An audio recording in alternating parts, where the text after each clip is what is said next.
اگر کوئی شخص نبوت کا دعویٰ کرے اور ہاتھ کی صفائی سے کوئی شعبدہ دکھائے تو وہ معجزہ نہیں ہے۔ معجزہ ہونے کے لیے چند شرائط ہیں۔ نمبر 1، وہ کام خلاف عادت ہو، قوانین فطرت کو توڑنے والا ہو۔ نمبر 2، اس کام کو اللہ کسی نبی یا رسول کے ہاتھوں پر ظاہر کرے۔ نمبر 3، عورتوں سے ظاہر نہ ہو، اس لیے کہ انبیاء سب کے سب مرد تھے۔ اللہ تعالیٰ سورہ یوسف آیت 109 میں فرماتے ہیں، آپ سے پہلے ہم نے جتنے رسول بھیجے سب مرد ہی تھے۔ نمبر 4، اس معجزے سے وہ دوسروں کو چیلنج بھی کرے کہ مخالفین میں سے کوئی ایسا کر کے دکھائے، چاہے سب مل کر دکھائیں، مطلب یہ کہ وہ معجزہ سب کے لیے چیلنج ہو۔ شعیب علیہ السلام نے بھی اپنے معجزے کے ذریعے اپنی قوم کو چیلنج کیا۔ اللہ تعالیٰ ان کی زبان سے سورہ آراف آیت 85 میں فرماتے ہیں، تمہارے پاس تمہارے رب کی طرف سے واضح دلیل آ چکی ہے۔ شعیب علیہ السلام ایسے واضح اور روشن امور ان کے سامنے پیش کرتے ہیں کہ جن پر عمل پیرا ہو کر وہ دنیا و آخرت میں فلاح پا سکتے تھے۔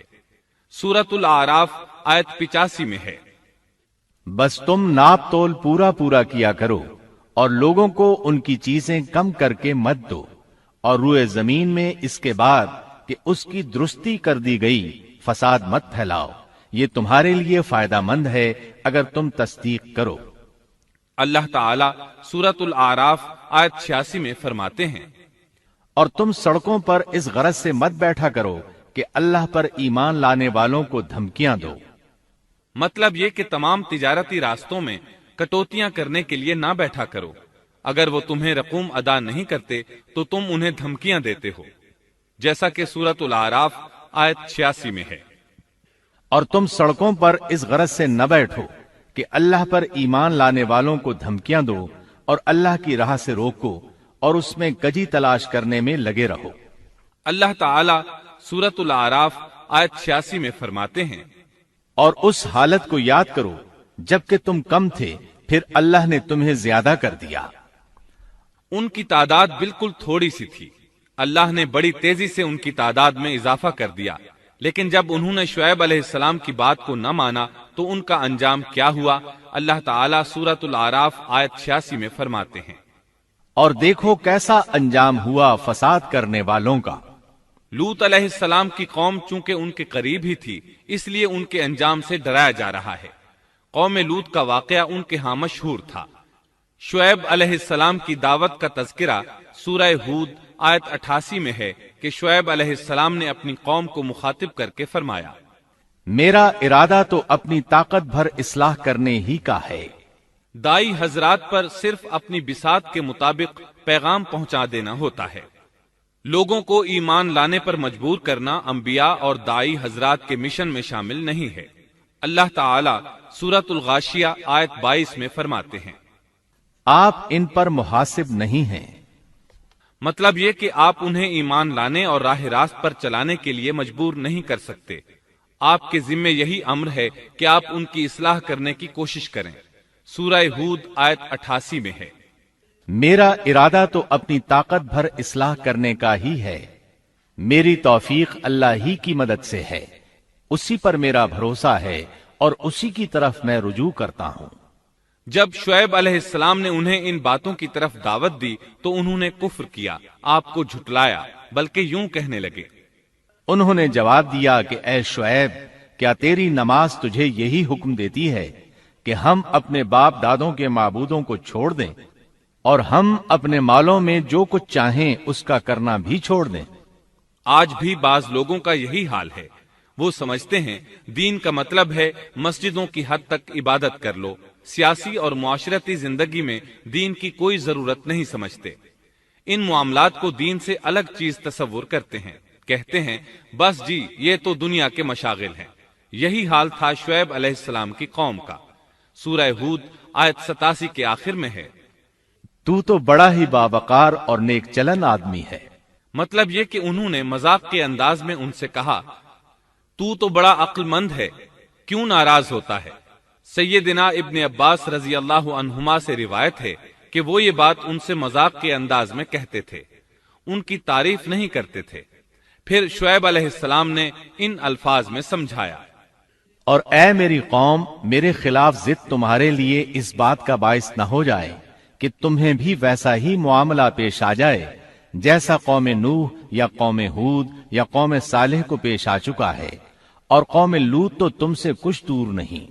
مطلب یہ تھا کہ قوم لوط تو تمہارے بالکل نزدیک تھی، ان پر آنے والے عذاب سے تو تم خود اچھی طرح خبردار ہو، جانتے ہو ان کے ساتھ کیا سلوک ہو چکا ہے۔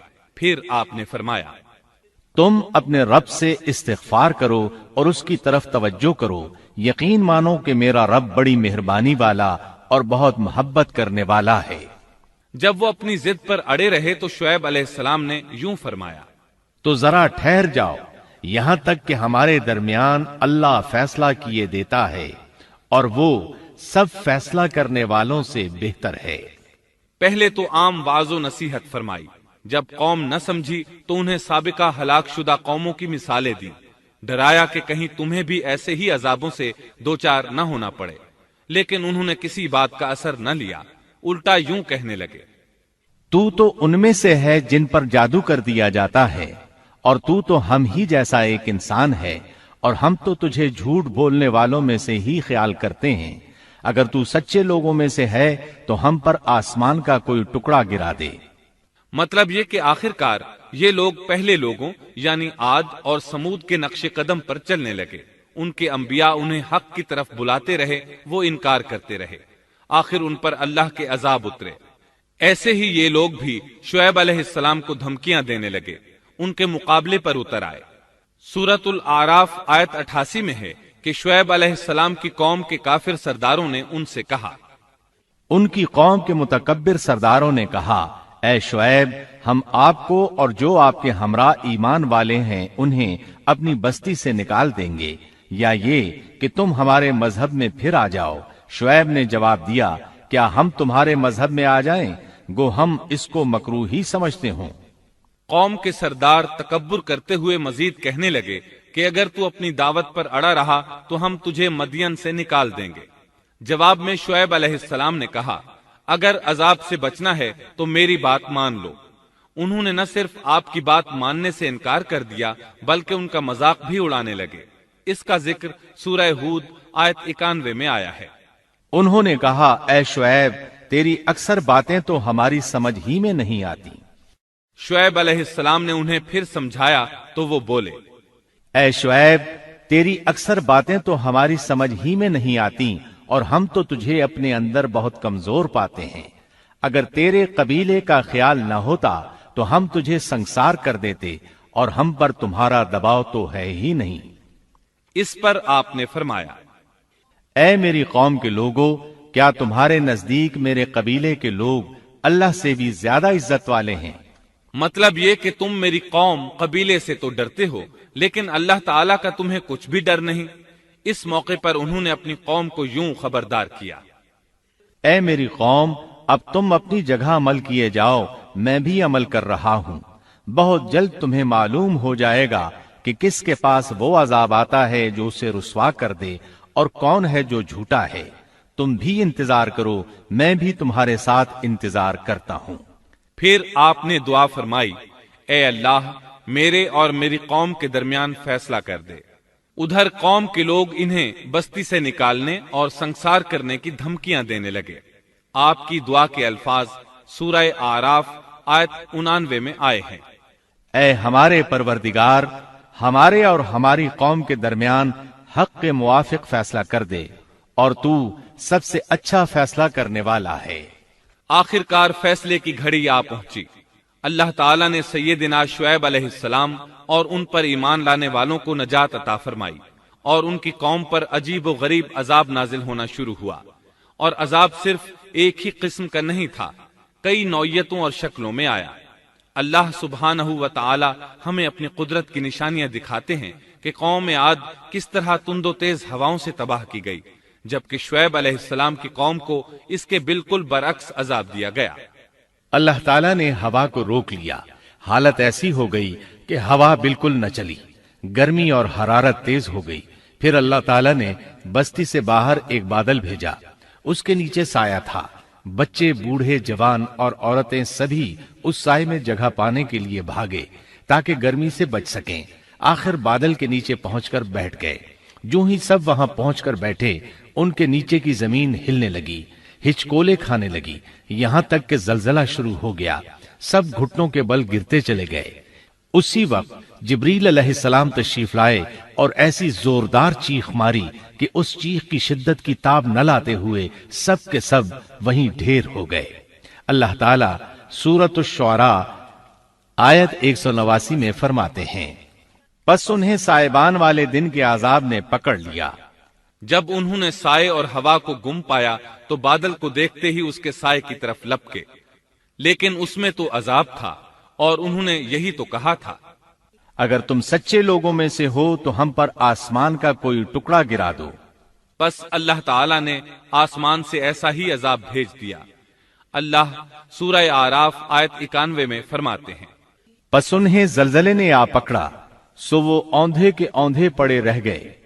اللہ تعالی مزید فرماتے ہیں، سورہ ہود آیت 94 تا 95 میں ہے، جب ہمارا عذاب آ پہنچا، ہم نے شعیب کو اور ان کے ساتھ تمام مسلمانوں کو اپنی خاص رحمت سے نجات بخشی، اور ظالموں کو سخت چنگھاڑ نے آ پکڑا، جس سے وہ اپنے گھروں میں اوندھے پڑے رہ گئے، گویا کہ وہ ان گھروں میں کبھی بسے ہی نہ تھے۔ آگاہ رہو، مدین والوں کے لیے بھی ویسی ہی پھٹکار ہے جیسی پھٹکار سمود پر پڑی۔ شعیب علیہ السلام اور ان پر ایمان لانے والے ان لوگوں سے دور کھڑے تھے، وہ ان کی طرف حسرت بھری نگاہوں سے دیکھ رہے تھے۔ سورہ اعراف آیت 93 میں ارشاد ربانی ہے، اس وقت شعیب ان سے منہ موڑ کر چلے اور فرمانے لگے، اے میری قوم، میں نے تمہیں اپنے پروردگار کے احکام پہنچا دیے اور میں نے تمہاری خیرخواہی کی، پھر میں ان کافر لوگوں پر کیوں رنج کروں؟